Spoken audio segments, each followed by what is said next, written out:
Welcome to Arif teaching point.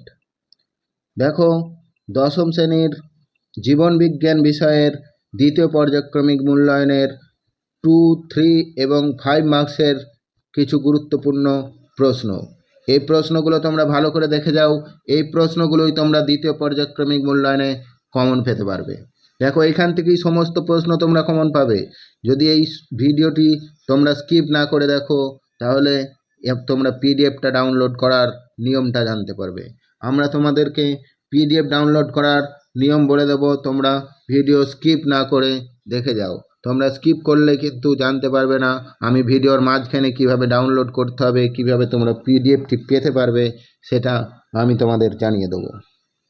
দেখো, এরপর তোমরা কোশ্চেনগুলো দেখে নাও। প্রথমেই 2 মার্কসের কোশ্চেন দেওয়া আছে।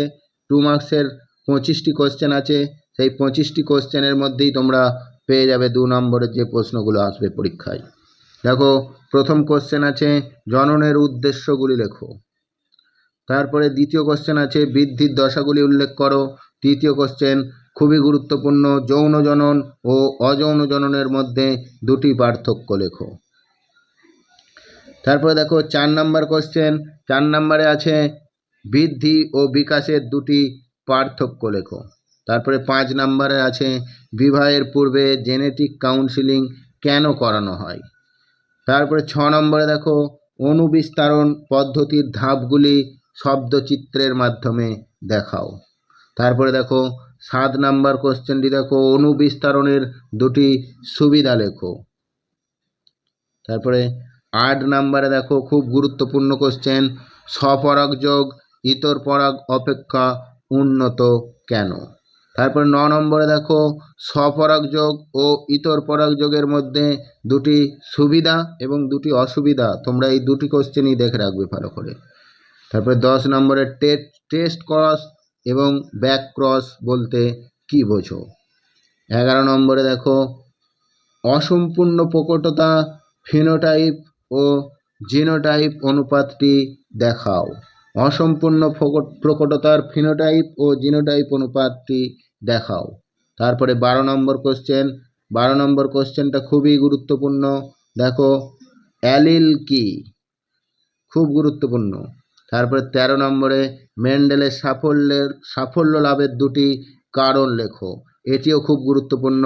তারপর 14 নম্বরে ক্রিস ক্রস উত্তরাধিকার বলতে কি বোঝো, এটিও খুব গুরুত্বপূর্ণ। তারপরে 15 নম্বরে দেখো ফিনোটাইপ ও জিনোটাইপের মধ্যে দুটি পার্থক্য লেখো। 16 নম্বরটিও খুব গুরুত্বপূর্ণ। এই দুটি সূত্রের মধ্যে একটা সূত্র অবশ্যই তোমরা কমন পাবে পরীক্ষাতে। তোমরা সূত্র দুটো ভালো করে মুখস্থ করবে। মেন্ডেলের সূত্র দুটি লেখো। প্রথম সূত্র পৃথক বিবরণের সূত্র, দ্বিতীয় সূত্রটি হচ্ছে স্বাধীন সঞ্চরণের সূত্র। তোমরা এই সূত্র দুটো অবশ্যই দেখে যাবে, একটা অবশ্যই পড়বে। 17 নম্বরে নয়া ডারউইনবাদ বলতে কি বোঝো। তারপরে 18 নম্বর কোশ্চেন দেখো অঙ্গের ব্যবহার ও অপব্যবহার সূত্রটি বুঝিয়ে লেখো। তারপরে 19 নম্বরে শিম্পাঞ্জির দুটি আচরণগত বৈশিষ্ট্য লেখো। 20 নম্বরে দেখো সমসমস্ত ও সমবৃত্তীয় অঙ্গ বলতে কি বোঝো। তারপরে 21 নম্বরে দেখো প্রাকৃতিক নির্বাচনবাদ বলতে কি বোঝো।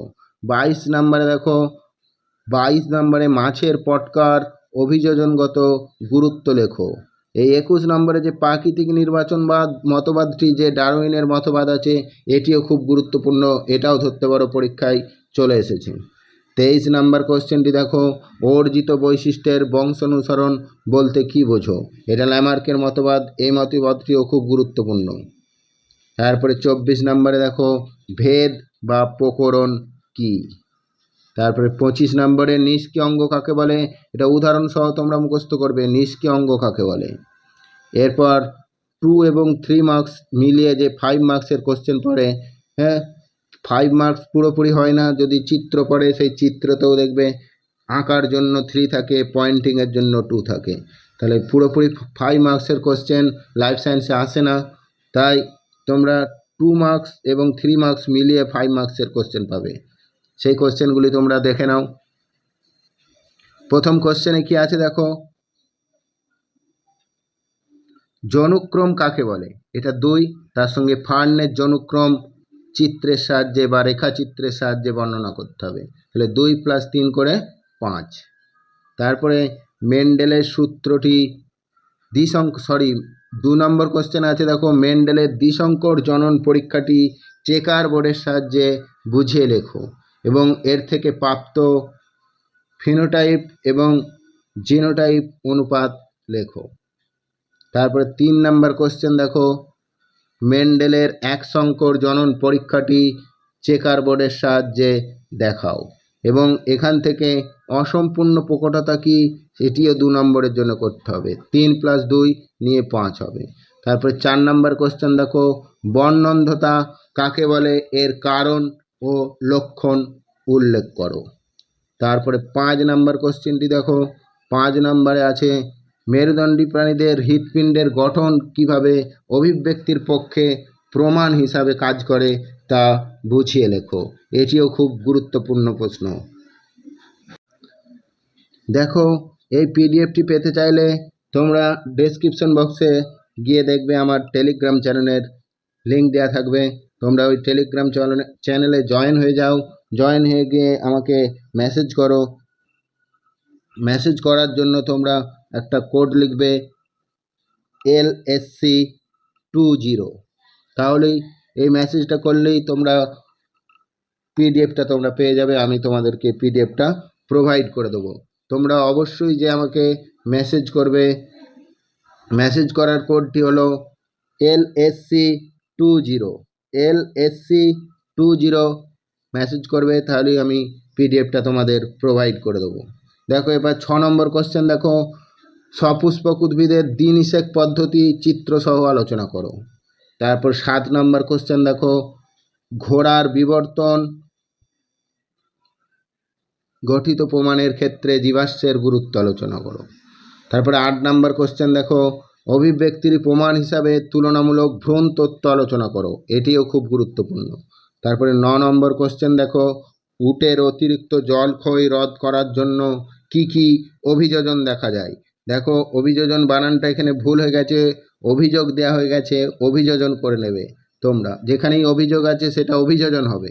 দেখো এখানে 9 নম্বর কোশ্চেনে আবার দেখো ক্যাকটাস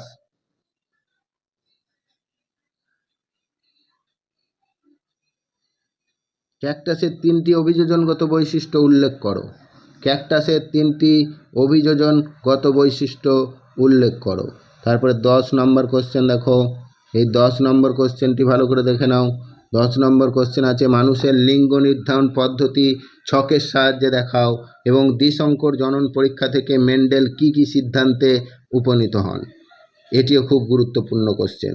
তারপরে 11 নম্বর কোশ্চেন দেখো ডারউইনের 2টি মতবাদ, একটা অস্তিত্বের জন্য জীবন সংগ্রাম আর একটা প্রাকৃতিক নির্বাচন মতবাদ সম্পর্কে আলোচনা করো।